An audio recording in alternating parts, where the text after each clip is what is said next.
एक बार की बात है, गौतम बुद्ध अपने शिष्यों के साथ एक नए गांव में पहुंचे। उनकी ख्याति के बारे में गांव के लोग बहुत कुछ सुन चुके थे और उनके विचारों को समझने के लिए लोग दूर दूर से आने लगे।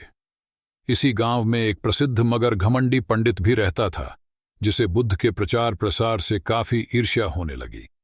उसे यह बात सहन नहीं हो रही थी कि गांव के लोग बुद्ध के पास जाएं और उनके विचारों को सुने।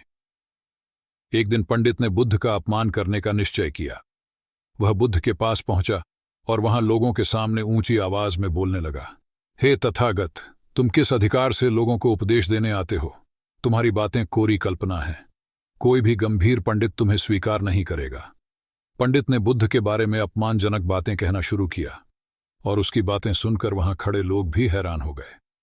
बुद्ध शांत चेहरे के साथ उसकी बातों को सुनते रहे, न कोई क्रोध न कोई प्रतिक्रिया।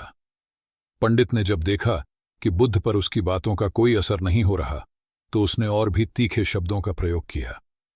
उसने बुद्ध को अज्ञानता का प्रतीक बताते हुए कई तरह के अपमान किए, लेकिन बुद्ध ने न कुछ कहा न कुछ किया। शांति की शक्ति का अनुभव, बुद्ध की यह स्थिरता देखकर उनके शिष्य भी आश्चर्यचकित थे। उनमें से एक ने हिम्मत जुटाकर पूछा, भगवान, यह पंडित आपको अपमानित कर रहा है और आप कुछ नहीं कह रहे। क्या आपके भीतर क्रोध का कोई भाव नहीं है? बुद्ध मुस्कुराए और बोले, इस संसार में हर व्यक्ति अपने कर्मों का बोझ अपने साथ लाता है। जैसे एक व्यक्ति उपहार लाता है, यदि उसे स्वीकार न किया जाए तो उपहार उसी के पास रह जाता है।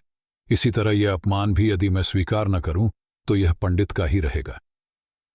बुद्ध की इन बातों ने शिष्य को एक गहरा सबक सिखाया, लेकिन पंडित को अपनी हार मानने का कोई इरादा नहीं था। उसने सोचा, यह व्यक्ति केवल दिखावा कर रहा है। वह और अधिक तीखे शब्दों से बुद्ध को उकसाने लगा।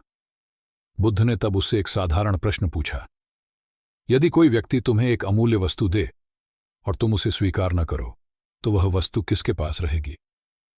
पंडित ने सहजता से उत्तर दिया, वह वस्तु देने वाले के पास ही रहेगी।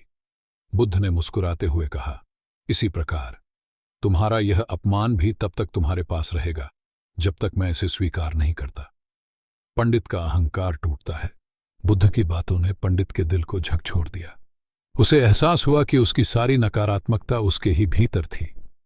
वह बुद्ध के सामने झुक गया और कहा, हे भगवान, मैं अपने अहंकार और अज्ञानता के कारण आपका अपमान कर बैठा। मुझे क्षमा करें। बुद्ध ने उसकी ओर देखा और कहा, क्षमा केवल तब होती है जब व्यक्ति स्वयं को समझ सके और उसे सुधारने का प्रयास करे।